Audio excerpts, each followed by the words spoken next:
There is a mansion in San Jose, California, containing 160 rooms, 47 fireplaces, 10,000 windows, and 2,000 doors. Construction began in 1884 and continued without interruption for 38 years.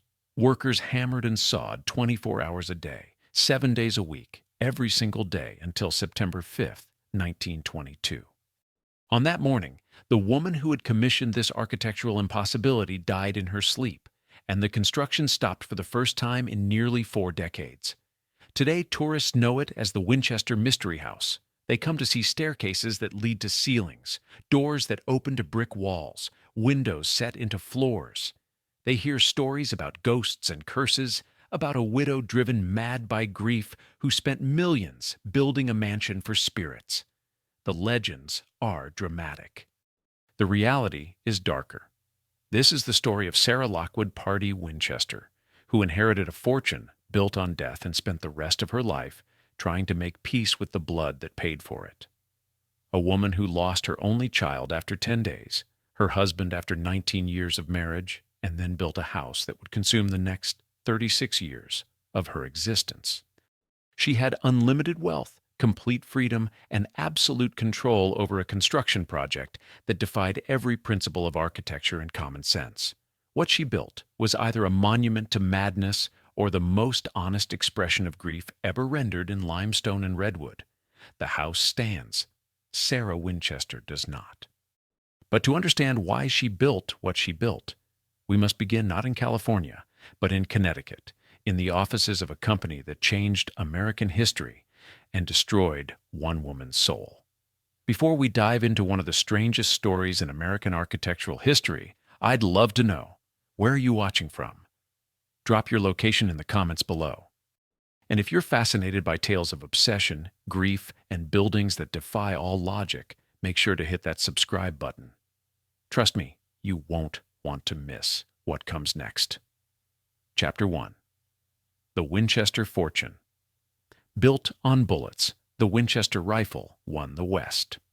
It also, some would say, destroyed Sarah Winchester's soul. In 1857, a Connecticut shirt manufacturer named Oliver Winchester purchased a failing firearms company. He had no experience with weapons, but he recognized potential when he saw it. The company had been attempting to develop a repeating rifle, a weapon that could fire multiple rounds without reloading. Previous designs had failed. Winchester invested his fortune in perfecting the mechanism. By 1866, the Winchester Repeating Arms Company had succeeded. The Winchester rifle could fire 15 rounds in as many seconds. A soldier with a Winchester could match the firepower of 10 men with single-shot muskets. The implications were immediate and catastrophic. The rifle arrived during the American Civil War. Both Union and Confederate forces purchased them, though in limited numbers. The war ended in 1865, but the Winchester rifle's career was just beginning. The weapon found its true market in the decades that followed, during the period Americans would later call winning the West. Settlers carried Winchesters across the Great Plains. The United States Army issued them to cavalry units fighting Native American tribes. Railroad companies armed their workers with them. Cowboys used them. Outlaws preferred them. By 1880, the Winchester rifle had become the most recognizable firearm in America. The body count is impossible to calculate with precision, tens of thousands certainly. Perhaps hundreds of thousands when accounting for the Civil War, the Indian Wars, frontier violence, and criminal use. The Winchester rifle was effective. That effectiveness generated profits on a scale that few American companies could match. Oliver Winchester died in 1880, but his son William Wirt Winchester had already assumed control of operations.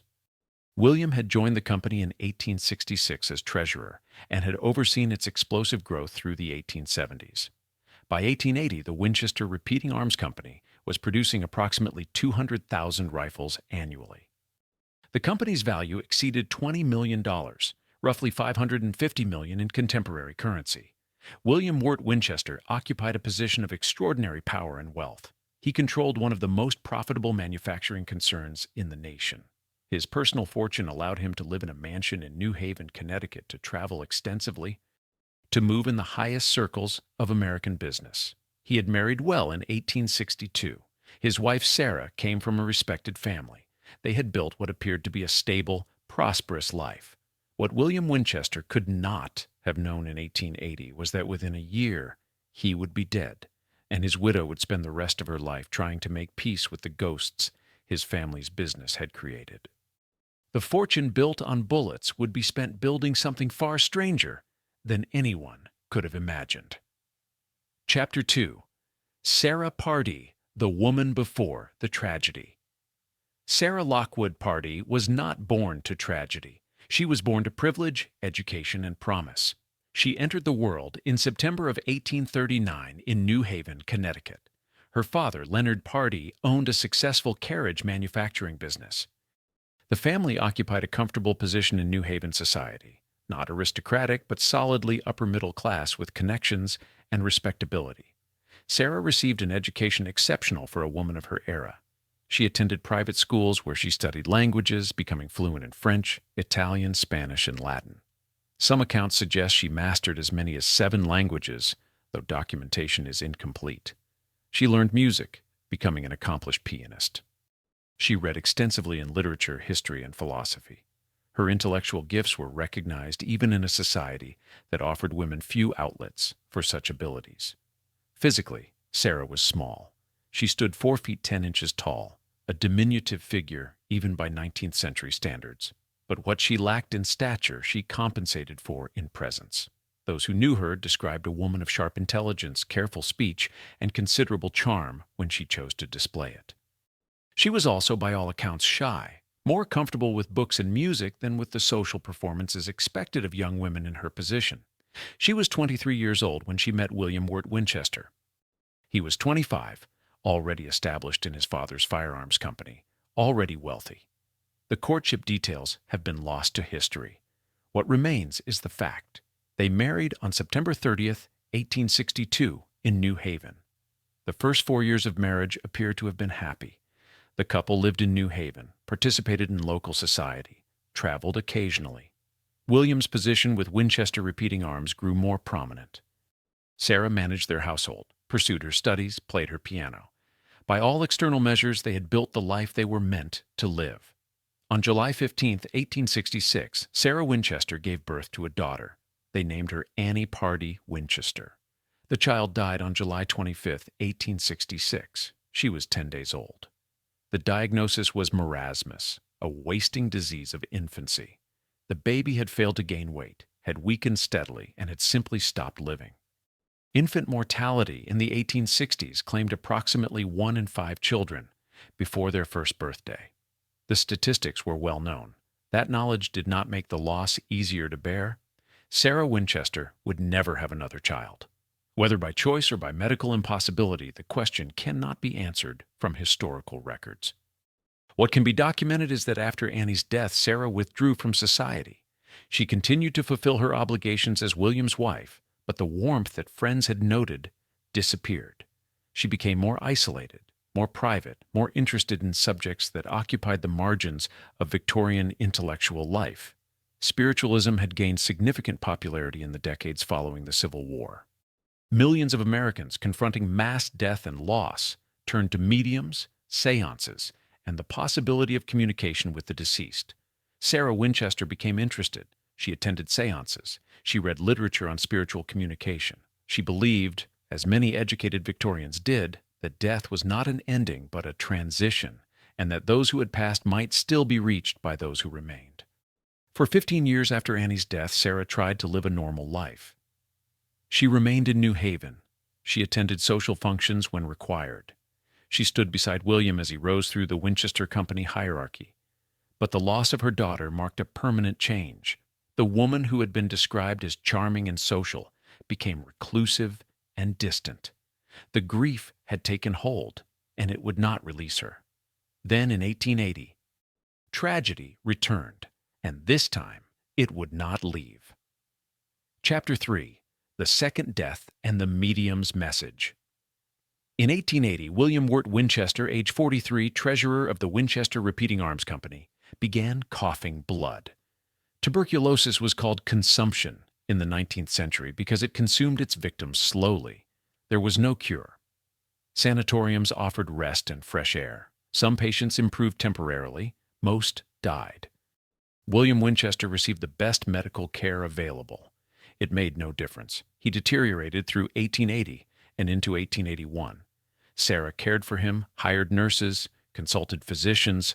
Nothing changed the trajectory. On March 7, 1881, William Wirt Winchester died. He was 43 years old. Sarah was 41.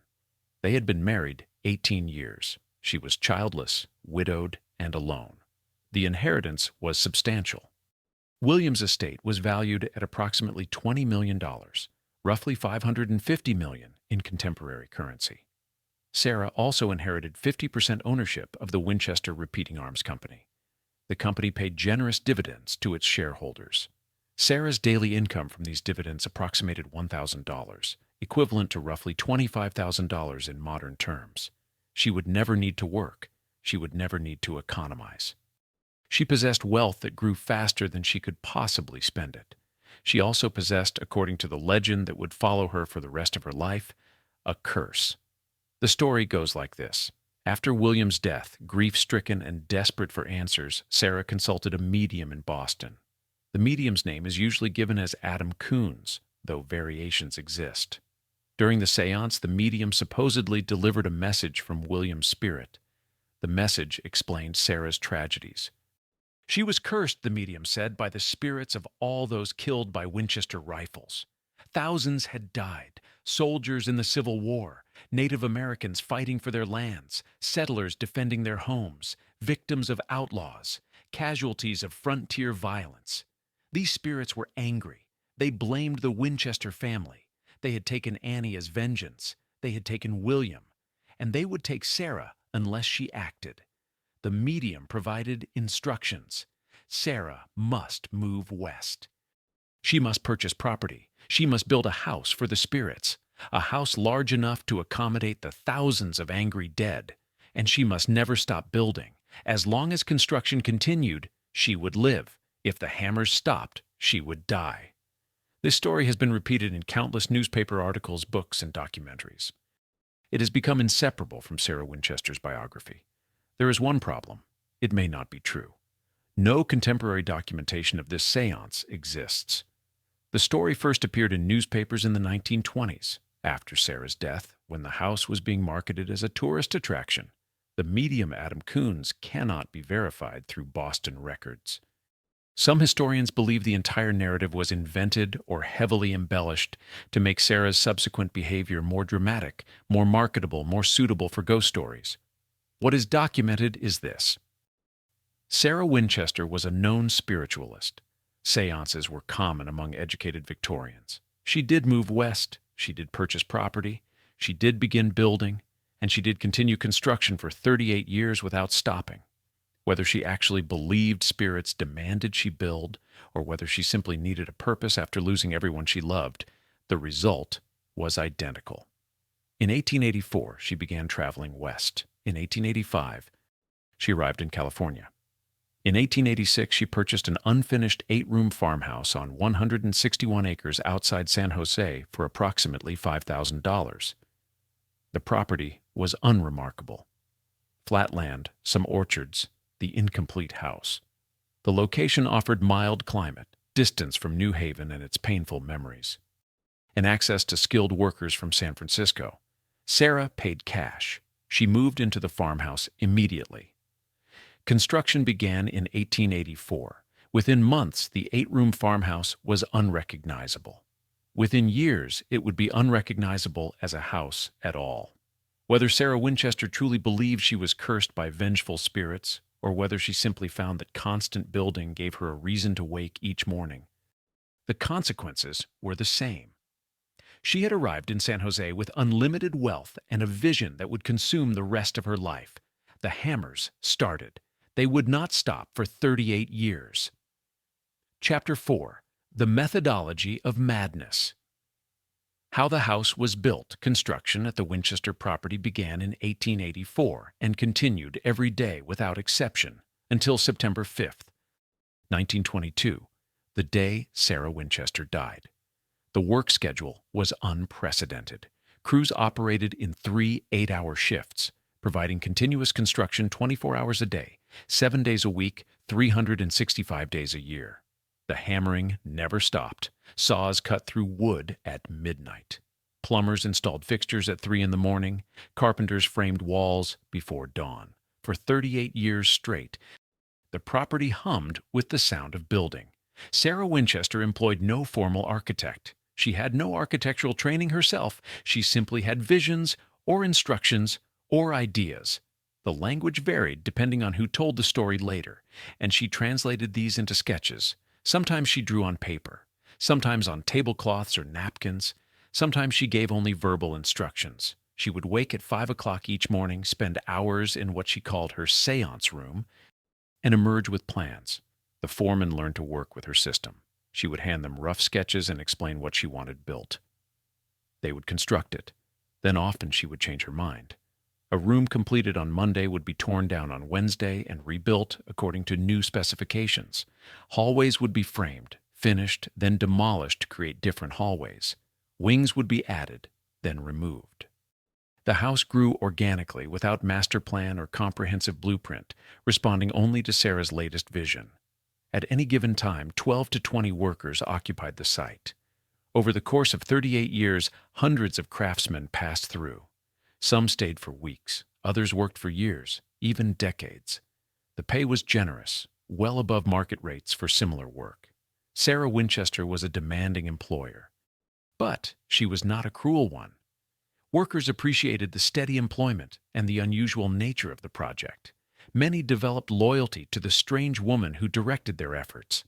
The materials came from around the world: redwood for structural members, teak for decorative panels, rosewood maple and white ash for floors and trim. Everything arrived by railroad. That same network of steel rails that had helped Winchester Rifles, "2 now delivering exotic woods to build a mansion for ghosts." Sarah ordered custom fixtures from the East Coast: door handles plated in silver, hinges finished in bronze, chandeliers with gold-plated frames. She commissioned Tiffany Studios to create art glass windows, according to her specifications. When a particular material or design element pleased her, she ordered more. When it didn't, she discarded it regardless of cost. The financial scale was staggering. From 1884 to 1922, Sarah Winchester spent approximately $5.5 million on construction alone. In contemporary currency, that approaches $160 to $180 million.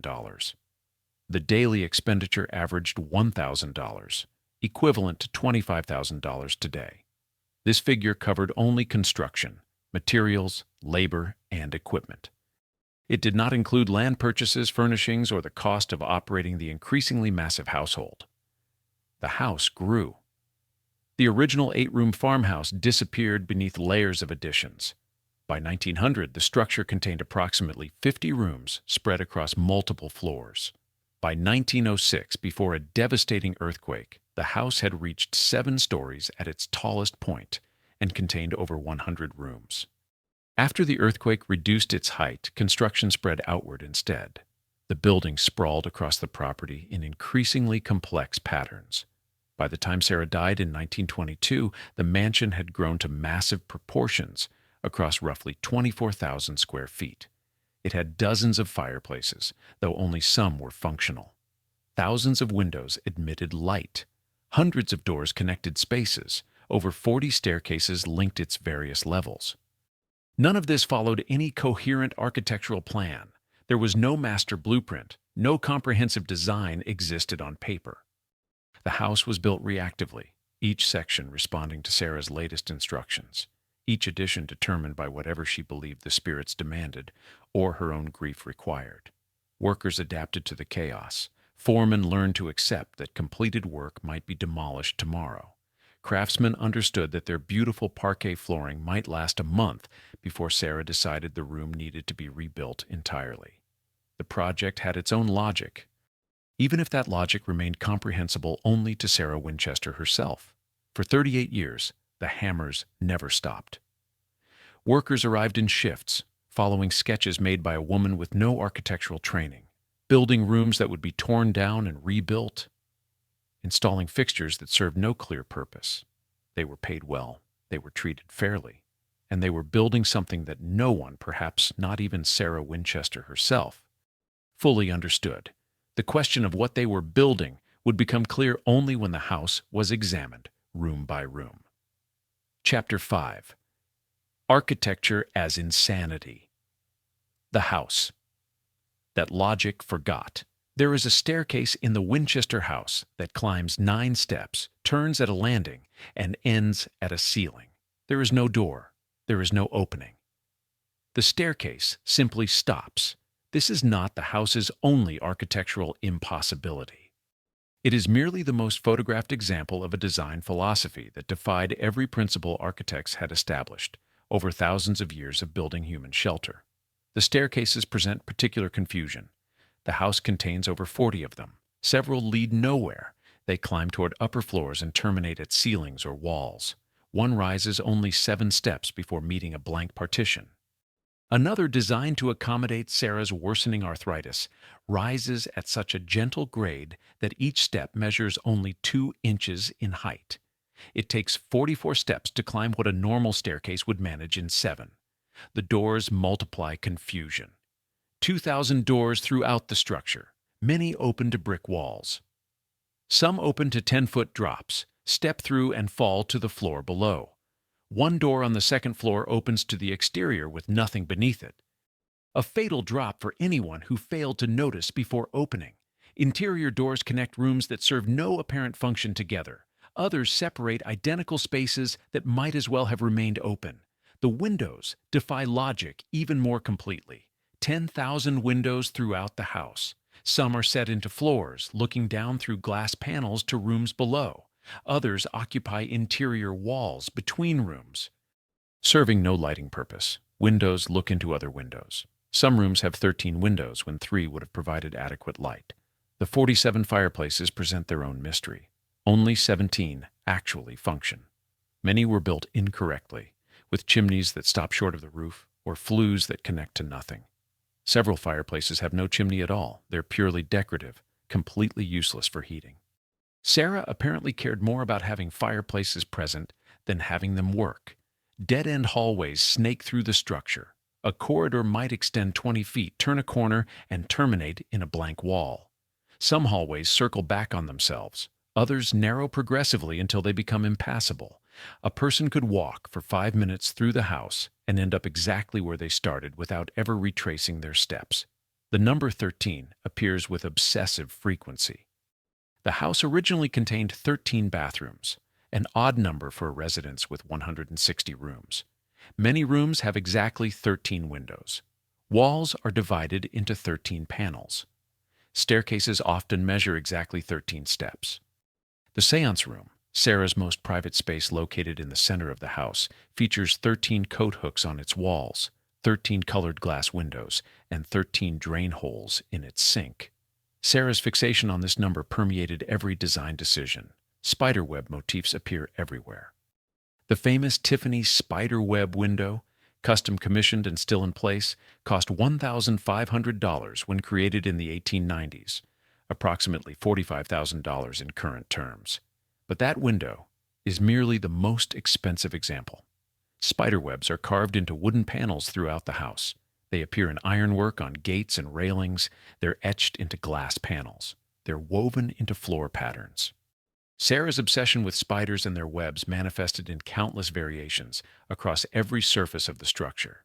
Yet amid this architectural chaos stood craftsmanship of exceptional quality. The parquet floors combined 6 or more different types of wood in intricate geometric patterns. Hand-carved corbels, brackets, and moldings demonstrated skill that would have been expensive in any building. Gold and silver-plated chandeliers hung from ceilings. Daisy motifs, Sarah's favorite flower, appeared in carvings and inlays throughout. The house was mad, but it was also magnificent. The workmanship was exquisite even when the design made no sense. Some features were genuinely innovative, ahead of their time. The house had indoor plumbing throughout, unusual for the 1880s. Hot running water flowed to multiple bathrooms when most American homes still used outhouses. A central forced air heating system provided warmth, though certain rooms remained persistently cold regardless. 3 elevators served the multiple floors, almost unheard of in residential construction. A push-button system allowed Sarah to summon servants from any room. Built-in safes were hidden in walls throughout. The house incorporated modern conveniences even as it violated every architectural principle. There are 2 ways to interpret the Winchester house's architecture. The first, Sarah Winchester was insane, building chaos with no logic, wasting millions on architectural impossibility. The second, she was building exactly what she intended, a house where spirits could wander freely, where normal rules did not apply, where the dead would feel at home. The staircases lead nowhere because spirits don't need stairs. The doors open to walls because spirits don't need doors. Perhaps both interpretations contain truth, or perhaps the house itself is the only honest expression of what grief looks like when given unlimited resources and no constraints. Chapter 6. Life Inside the Labyrinth. Sarah's Daily Existence. Sarah Winchester woke every morning at 5 o'clock. While her workers hammered and sawed through the night below, she walked through empty hallways to the seance room and spent 2 hours communicating with the dead. This routine rarely varied across 36 years of living in the mansion. 5 in the morning, wake, dress without assistance. Sarah was intensely private, even with servants. Walk through corridors that grew longer and more complex with each passing year to reach the seance room at the house's center. Enter through the only door. Spend 2 hours alone. What happened in that room cannot be documented with certainty. Sarah left no diary. She shared no details with servants. The room itself offers only physical clues. 13 coat hooks for hanging garments.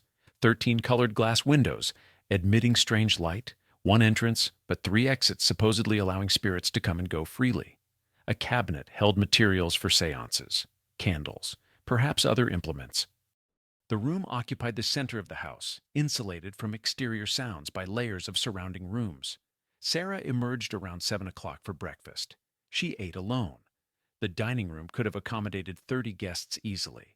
Sarah sat at one place setting, served by staff who entered, placed dishes, and departed quickly. She spoke little during meals. She ate methodically, without apparent pleasure. Mornings were devoted to inspecting the previous night's construction work. Sarah walked through rooms framed overnight, examined joinery, tested doors and windows, ran her hands along freshly plastered walls. She carried a notebook where she sketched modifications. Workers learned to expect changes. A room built to specifications on Tuesday would receive new instructions. Wednesday morning after Sarah's inspection revealed something that displeased her or failed to match whatever vision guided her decisions. Afternoons brought meetings with foremen. Sarah would present her sketches, sometimes detailed, sometimes barely comprehensible.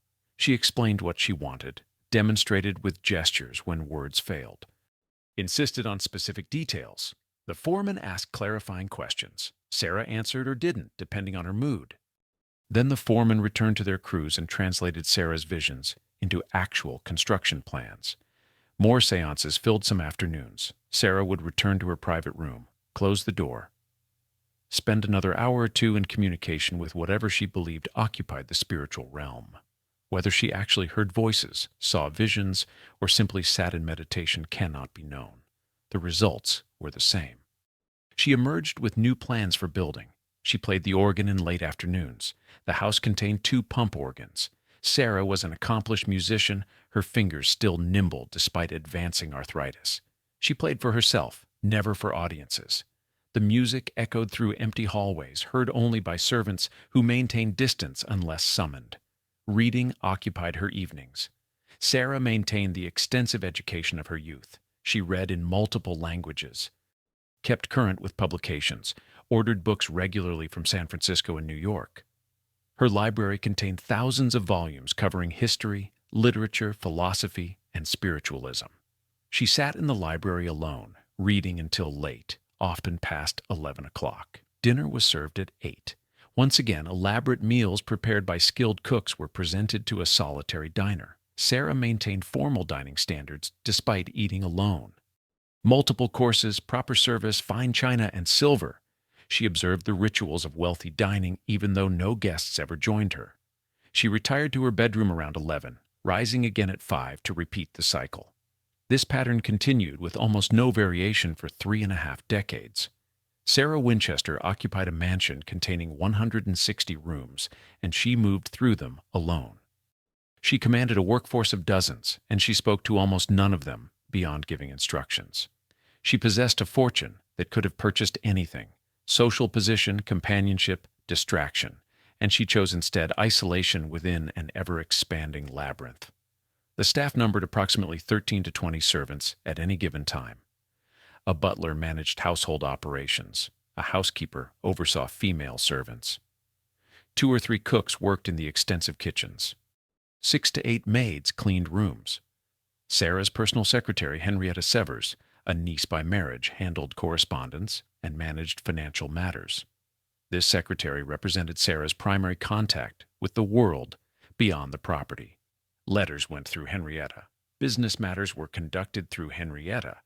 Sarah herself rarely communicated directly with anyone outside the household. The servants were treated well. Sarah paid above market wages. She provided generous bonuses at Christmas. When staff members fell ill, she ensured they received medical care. She was not a warm employer. She maintained formal distance, but she was not cruel. Workers who stayed for years, and some stayed for decades, did so because the pay was good, and Sarah, while eccentric, was not abusive. Yet the distance remained. Sarah had no friends. Family members visited occasionally. Nieces and nephews would arrive from the East Coast, stay briefly, and depart. Sarah received them politely, but never warmly. She fulfilled obligations, but sought no genuine connection. Her health deteriorated gradually. Arthritis worsened through her 60s and 70s, making movement increasingly painful. Her small stature, 4 feet 10 inches, made navigating the large house difficult even when she was young. As she aged, stairs became challenging despite the many staircases built at gentle grades specifically to accommodate her condition. For 36 years, Sarah Winchester lived this way. She occupied a vast mansion containing enough space to house dozens of families, and she moved through it alone. She employed a small army of workers and servants, and she spoke to almost none of them beyond necessity. She possessed wealth that grew faster than she could spend it, and she used it to build rooms she would never enter, staircases she would never climb, doors she would never open. Whether the ghosts existed outside her imagination is less important than the fact that they were more real to her than the living. She had lost her daughter. She had lost her husband. She had nothing left but the fortune their deaths had left her, and the house that fortune could build. The construction continued because stopping meant confronting the emptiness. The hammers provided purpose. The rising walls created meaning from meaninglessness. The house grew stranger. Sarah grew more isolated. And the morning would come, eventually, when the earthquakes would strike and nearly bring everything crashing down. Chapter 7. The Earthquake. When the spirits struck back. At 5:12 in the morning on April 18, 1906, Sarah Winchester was in her bedroom when the house began to shake. The 7.9 magnitude earthquake that would destroy San Francisco had reached San Jose. The temblor struck during that hour before dawn, when Sarah normally walked to her seance room. She was still in her bedroom when the walls started moving. The shaking lasted between 45 seconds and 1 minute. Eyewitness accounts varied. That minute felt considerably longer. The Winchester house stood approximately 50 miles south of the earthquake's epicenter near San Francisco.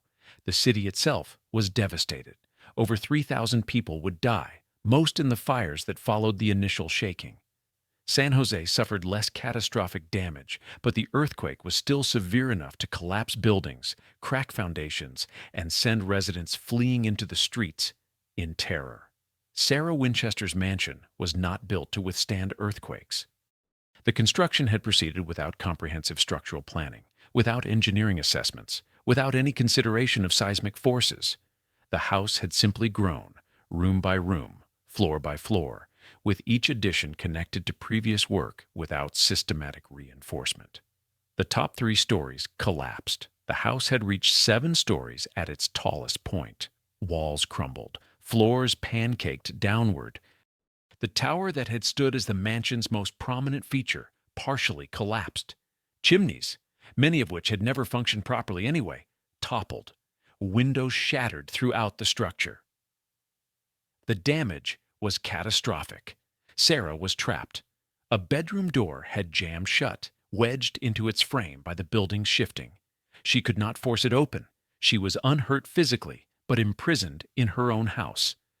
She called for help, but the servants were dealing with their own terror and the general chaos. It took several hours before staff located her and managed to pry the door open. When Sarah finally emerged from the bedroom, she surveyed the destruction. The house she had spent 22 years building had been devastated in less than a minute. The top floors, where she had invested hundreds of thousands of dollars, had collapsed into rubble. Rooms she had designed, torn down, and rebuilt multiple times were now simply gone. Her interpretation of the event was immediate, and to her mind, obvious. She had been building too high. The spirits were angry. She had offended them by reaching too far toward heaven, and they had responded with violence.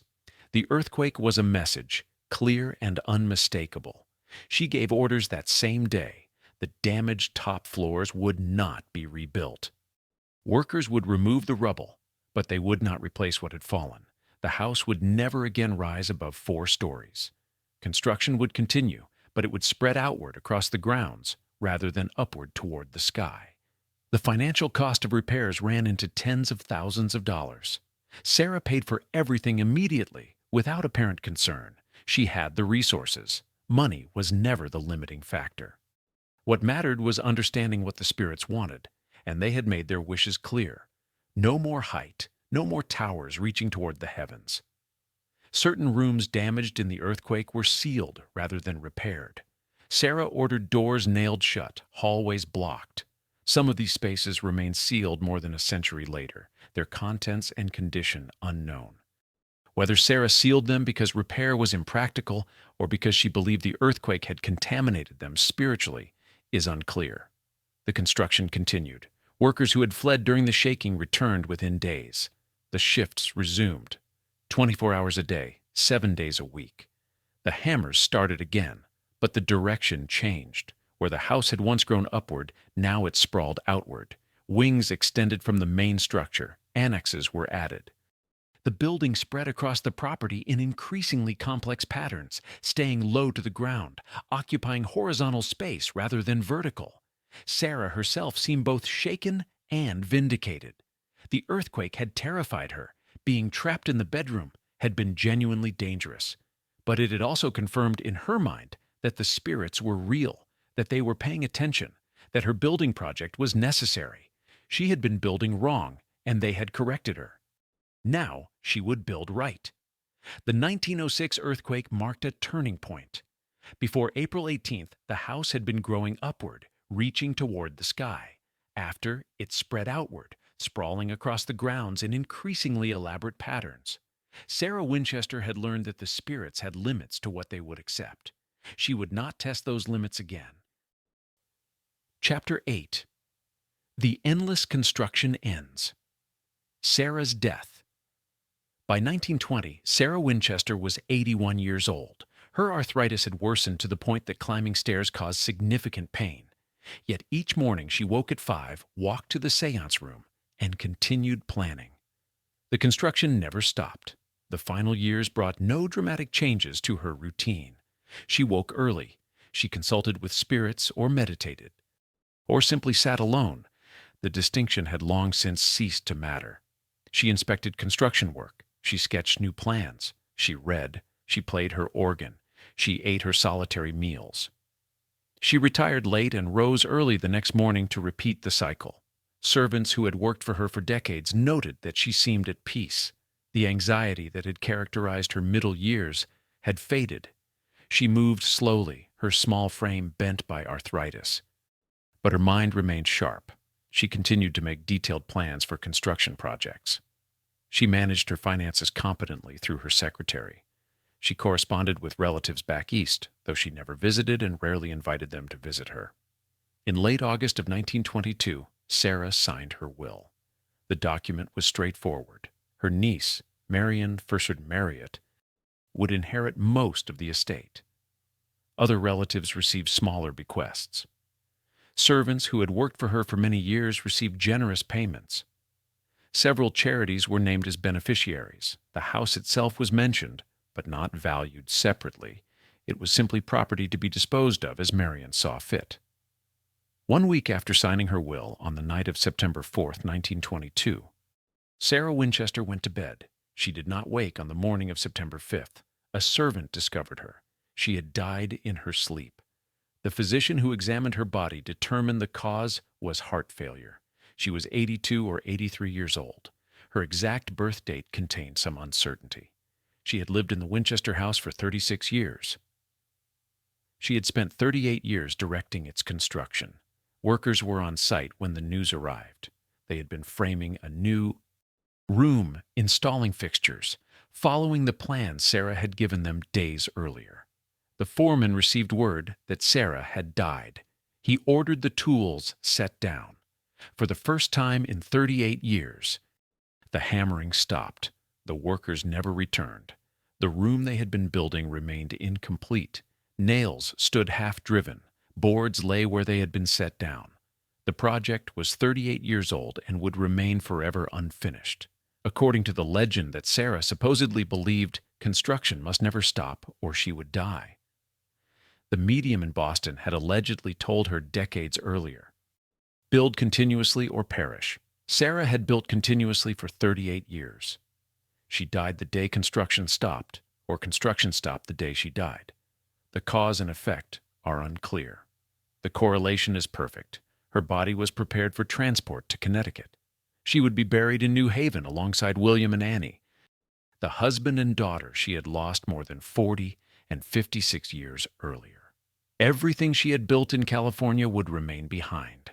The mansion she had created sprawled across its grounds, rooms connected by dozens of staircases, lit by countless windows, accessed through hundreds upon hundreds of doors. It had consumed $5.5 million over 38 years. It had employed hundreds of workers. It had drawn materials from around the world. And it served no purpose whatsoever beyond whatever purpose it had served for Sarah Winchester herself. She had spent 38 years building a mansion for spirits she alone could see. When she joined them, the house stood incomplete. The spirits, if they existed, would have to make do with what she had built. There would be no more. Chapter 9. The Auction. Dismantling a Legacy. Sarah Winchester's will, signed just 7 days before her death, divided an estate valued at approximately $1 million. The house itself was not included in that figure. No one knew what the house was worth. The will designated Marion Marriott, Sarah's niece, as the primary beneficiary. Marion inherited the bulk of the estate, including Sarah's Winchester Repeating Arms Company, stock holdings, personal property, and cash. Other relatives received smaller amounts. Servants who had worked for Sarah for many years received generous bequests. Sarah had not forgotten those who had served her. Several charitable organizations received donations, but Marion Marriott had absolutely no interest in living in the Winchester house. She had visited occasionally during Sarah's lifetime, had tolerated the strange mansion, but had never understood why her aunt chose to live that way. Now, inheriting the property, Marion faced a practical problem. The house was too large to maintain, too expensive to operate, too strange to sell as a residence. Who would want to buy 160 rooms of architectural chaos? She made a decision quickly. Auction everything inside, sell the property, recover whatever money could be recovered, and move on. The auction began in early 1923 and continued for 6 weeks. Everything went under the gavel. Victorian furniture Sarah had purchased during her early years in the house. European antiques, paintings, sculptures, kitchen equipment, linens, china, silver, Sarah's personal items including clothing and jewelry, books from her library, tools from the construction crews.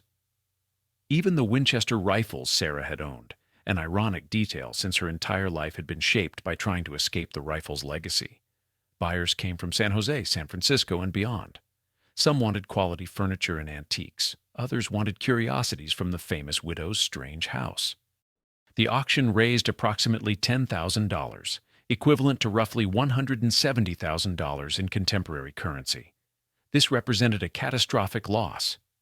Sarah had spent $5.5 million building and furnishing the house over 38 years. The contents sold for $10,000. Even accounting for the building itself, which would be sold separately, the financial loss was staggering. The Tiffany windows remained in place. They were too difficult to remove without damaging them. Some chandeliers stayed. Built-in features like mantels, cabinets, and architectural details could not be easily extracted, and therefore remained. But everything else went. Within 6 weeks, the mansion had been stripped of nearly everything that had made it a home.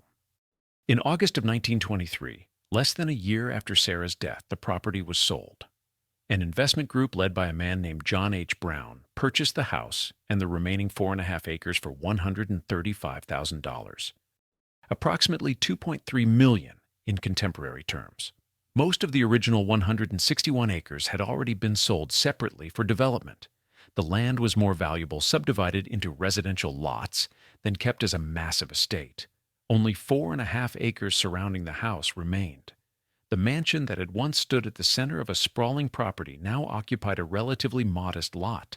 The mathematics of the loss were brutal. Sarah had purchased the original property for $5,000. She had spent $5.5 million on construction and furnishings. Total investment, approximately $5.5 million, equivalent to well over $150 million in current terms. Recovery from the auction and property sale, $145,000 total, roughly $2.5 million in contemporary currency. Her life's work had been liquidated for less than 3% of what she had spent creating it. But John H. Brown and his investment partners saw potential that Marion Marriott had not. They did not intend to live in the Winchester house. They did not intend to maintain it as a private residence. They had a different vision, one that would ensure the house survived, even as it transformed Sarah Winchester's refuge into a spectacle. Within 5 months of Sarah's death, her house would open to paying customers. The woman who had built to escape the world would become posthumously one of California's most popular attractions. Chapter 10. The Winchester Mystery House, from home to haunted attraction. On February 28, 1923, the first paying customers walked through the front door of what was now called the Winchester Mystery House. Admission cost 50 cents. They came to see where a crazy woman had built a house for ghosts. John H. Brown and his partners recognized immediately what they had purchased. The house was unsellable as a residence, but invaluable as a curiosity. Newport had its mansions. New York had its skyscrapers. San Jose now had the Winchester Mystery House, a monument to architectural insanity that people would pay to see. The marketing began before the doors opened. Newspaper advertisements ran throughout California. Quote 4, the ads proclaimed. Quote 5, quote 6. Brown understood that the house's very strangeness was its value. He needed to make Sarah Winchester's eccentricity entertaining. The name itself, Winchester Mystery House, was invented by the new owners. Sarah had never called it that. She had referred to it simply as her home, or occasionally as Lenata Villa. But quote 7 suggested ghosts, suggested supernatural forces, suggested a story that tourists would want to experience. The name stuck. The response exceeded expectations. Even though San Jose was not a major tourist destination, people traveled to see the house. They came from San Francisco, from Los Angeles, from across California. Some traveled from other states. The admission price of 50 cents, equivalent to roughly $8.50 today, was affordable enough to attract middle-class visitors, but high enough to generate substantial revenue. Tours lasted approximately 1 hour. Guides led groups through selected rooms, pointing out the staircases to nowhere, the doors that opened to walls, the windows in floors. They told stories about Sarah Winchester, some true, many embellished, some probably invented. The seance story became central to the tour narrative. Guides claimed Sarah had been told by spirits she would die if construction stopped. They emphasized that construction had stopped the day she died. The implied causation made for dramatic storytelling, even if the truth was more ambiguous. Ghost stories proliferated. Guides told visitors that Sarah's spirit haunted the mansion.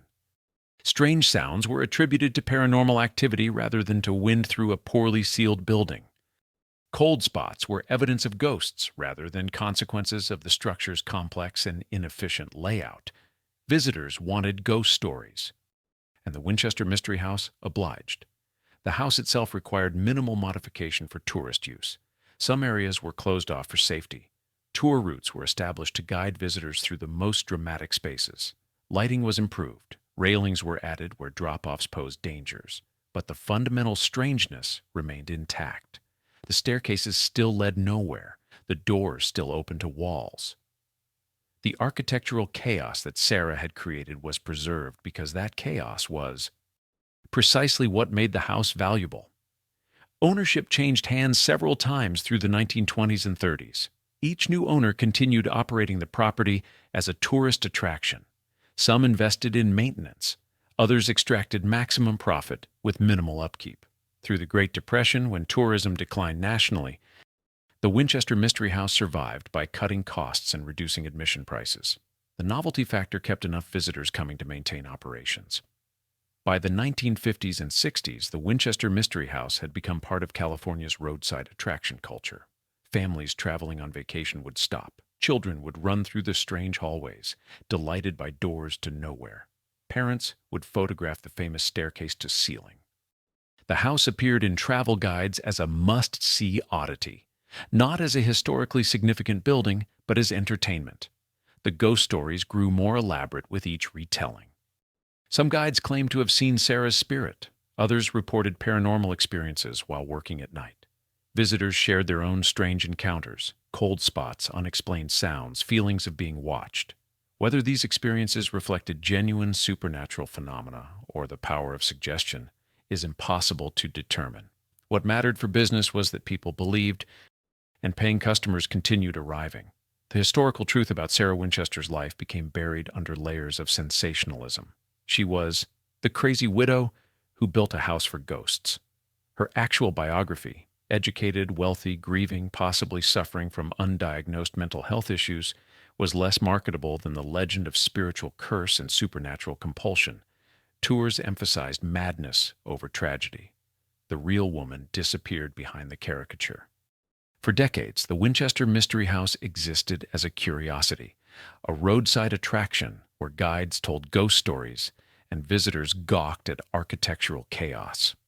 Sarah Winchester's actual life, the grief, the loss, the desperate need for purpose, was buried under entertainment and supernatural speculation.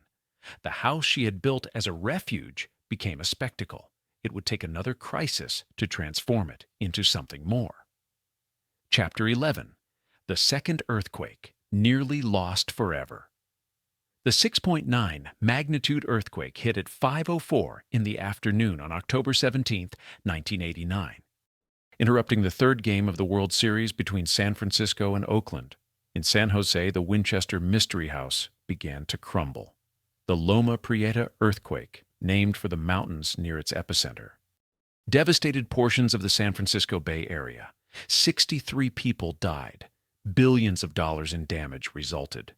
The Marina District in San Francisco collapsed. A section of the Bay Bridge failed. Buildings throughout the region suffered structural damage. The Winchester Mystery House, already 83 years old and built without proper engineering, took catastrophic damage. The estimate would eventually reach $12 million in necessary repairs. A chimney collapsed through the roof. Walls cracked throughout the structure. Some rooms became structurally unsound. The foundation shifted in places. Windows shattered. Historic plasterwork that had survived since Sarah's era crumbled. Decorative elements fell. Some areas were deemed too dangerous to enter even for assessment. Insurance covered only a fraction of the damage. The house had been insured, but the policies did not come close to covering the full repair costs. The owners faced a decision. They could close the property permanently, sell the land for development, and walk away. Or they could commit to a massive restoration project with uncertain return on investment. For several months, the Winchester Mystery House's future was genuinely uncertain. Some architectural experts recommended partial demolition. The cost of full restoration seemed prohibitive. The property generated revenue from tourism, but not enough to justify spending $12 million on repairs. Historic preservationists argued for saving the building. But historic significance alone does not pay for earthquake damage. What ultimately saved the house was the recognition that tourism revenue could support restoration if the work was phased over time. The property would remain partially open during repairs. Sections would be restored incrementally as funds became available. The house would not be saved all at once, but it could be saved eventually. The restoration began in the early 1990s and continued through the decade. Structural engineers assessed every room. The foundation was reinforced, walls were stabilized. The roof was rebuilt in sections. Modern fire suppression systems were installed. Some areas received seismic retrofitting, a difficult challenge because the work had to be done without destroying the historic character that made the building significant. The process required balancing competing demands. Modern building codes required certain safety features. Historic preservation standards required maintaining original materials and designs where possible. The house's bizarre architecture complicated everything. How do you retrofit a staircase that leads nowhere? How do you stabilize a door that opens to a wall? The total cost exceeded the initial $12 million estimate. Work continued through the 1990s and into the 2000s. Some repairs required specialists in historic preservation. Materials had to match originals.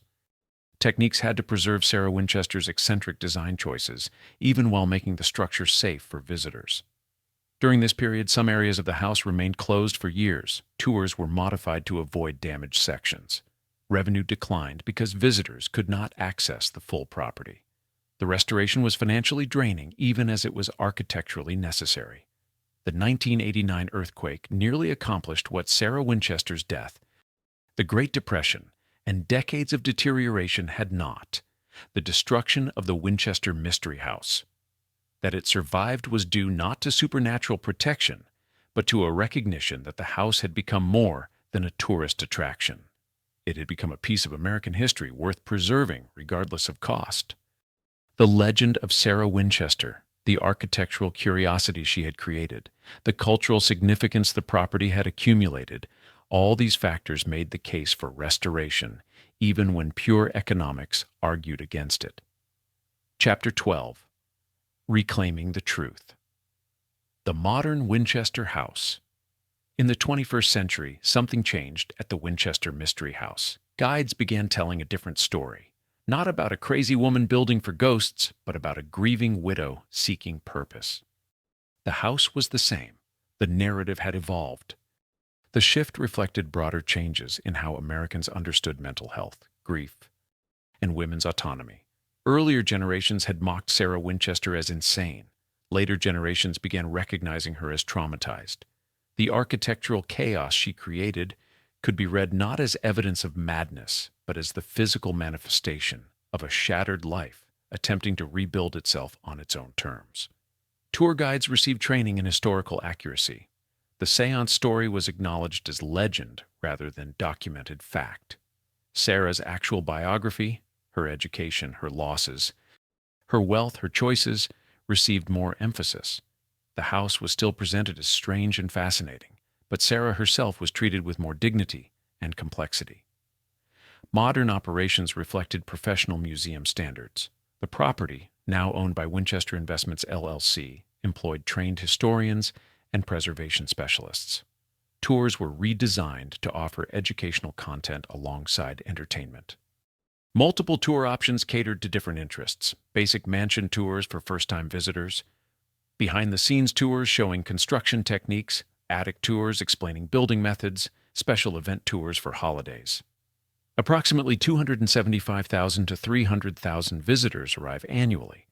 They come from around the world. International visitors, particularly from Asia and Europe, represent a significant portion. The house appears in travel guides not merely as roadside oddity, but as historic landmark and architectural curiosity of genuine significance. The property has achieved formal recognition. California designated it Historical Landmark number 868. The National Register of Historic Places includes the Winchester Mystery House. San Jose recognizes it as a city landmark. These designations provide some protection against demolition and make the property eligible for preservation grants. Maintenance remains extraordinarily expensive. The complex roof requires continuous attention. Windows need ongoing restoration. The wooden structure demands vigilance against rot and pests. Climate control systems must balance preservation needs against visitor comfort. Annual maintenance costs run into hundreds of thousands of dollars. The property survives economically only because tourism revenue covers these expenses. The balancing act between historical responsibility and entertainment continues. Halloween. Fright Nights generate substantial revenue through ghost-themed tours that emphasize supernatural elements. These events help fund year-round operations and preservation work. But daytime tours increasingly focus on Sarah Winchester's actual life story, the architectural innovations, and the historical context. The house accommodates both approaches: ghost stories for those who want them, historical accuracy for those who seek it. Paranormal investigation groups regularly request access. The house usually declines. The official position is that the property serves an active institutional purpose and cannot be used for entertainment or pseudoscientific investigation.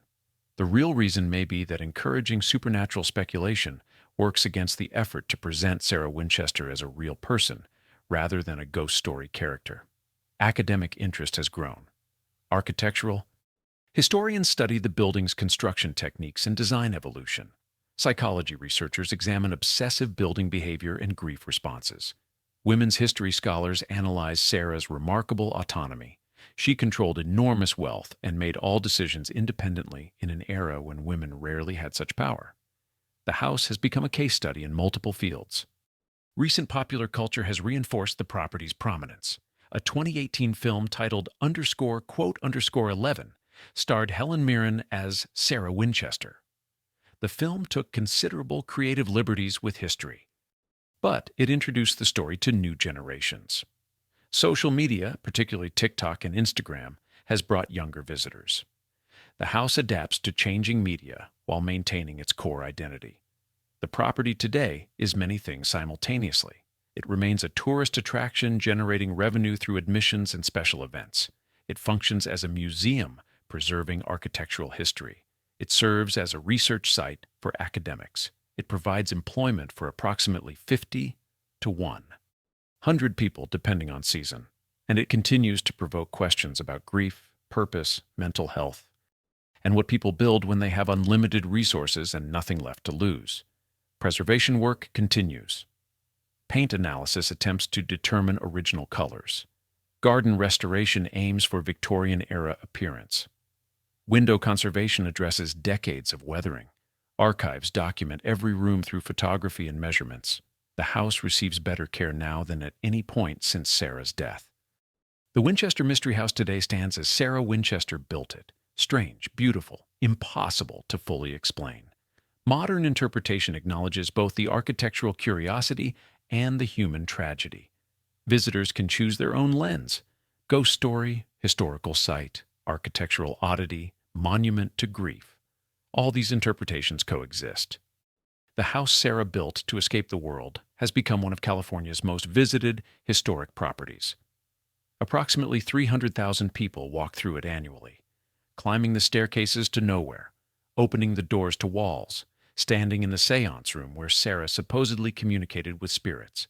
Some come for ghost stories, some come for architecture, some come to understand the woman who built it. The Winchester Mystery House today is many things. It is a museum, a tourist attraction, a wedding venue, a Halloween destination. It is California landmark and architectural curiosity.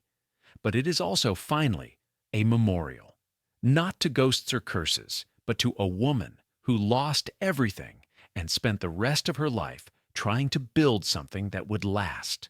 In that, at least, she succeeded. More than a century after Sarah Winchester died, her house remains. The structure she spent 38 years building stands on its 4.5 acres in San Jose, surrounded now by urban development rather than orchards, visible from highways rather than country roads. The world around it changed completely. The house, endures. The Winchester Mystery House exists as architecture of grief. Sarah Winchester spent a fortune built on death trying to appease the dead.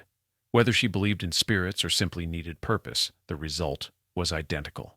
A monument to loss rendered in redwood, teak, and Tiffany glass. The bizarre features, staircases to nowhere, doors to walls, windows and floors, may be read as madness or as the physical manifestation of a shattered life where normal rules no longer applied. Sarah Winchester had something rare for a woman born in 1839: absolute financial independence and freedom to do whatever she wanted. She chose to build. In an age when women had few outlets for ambition, autonomy, or control, she commanded a construction project that lasted nearly 4 decades and cost millions. That it resulted in something strange says as much about her grief as about her gender. Male robber barons built monuments to ego, massive estates proclaiming their greatness. Sarah built a monument to the 2 people she lost, and the thousands more whose deaths had paid for everything. Today we might diagnose Sarah Winchester with post-traumatic stress disorder, obsessive-compulsive tendencies, prolonged grief disorder. Diagnosis would not diminish the tragedy. She was a woman who experienced unbearable loss twice: her daughter dead after 10 days, her husband dead after 19 years of marriage, and found the only coping mechanism available: building. If rising walls and hammering gave her comfort during those solitary seances at 5 o'clock each morning, who are we to judge? The house may have been her prison, but it was also her salvation. The question that cannot be answered: did Sarah Winchester actually believe spirits demanded she build? Or was spiritualism simply the acceptable Victorian framework for explaining why she needed to keep going? Because stopping meant confronting the emptiness, and she could not bear that confrontation? We will never know. Sarah left no diary, no memoir, no explanation. The house is her only testimony, and it speaks in a language no one can fully translate. Today, the Winchester Mystery House stands in San Jose, California, open for tours daily. You can visit, you can climb the staircase to nowhere, you can open the door to a wall, you can stand in the seance room where Sarah supposedly communicated with the dead. Approximately 300,000 people make this journey every year. Some come for ghost stories, some come for architecture. Some come to understand a woman who spent 38 years building something that cannot be explained by logic alone. The mansion in San Jose, California, still contains 160 rooms, 10,000 windows, 2,000 doors, and 47 fireplaces. It was built by a woman who lost a daughter after 10 days, a husband after 19 years of marriage, and spent the next 38 years of her life building a house that would never be finished. Whether she was building for spirits or for herself, the result stands as testament to what grief can create when given unlimited resources and unlimited time. Sarah Winchester died in September of 1922, age 82. The house she built endures, beautiful, bizarre, and impossible to fully explain, just like grief itself.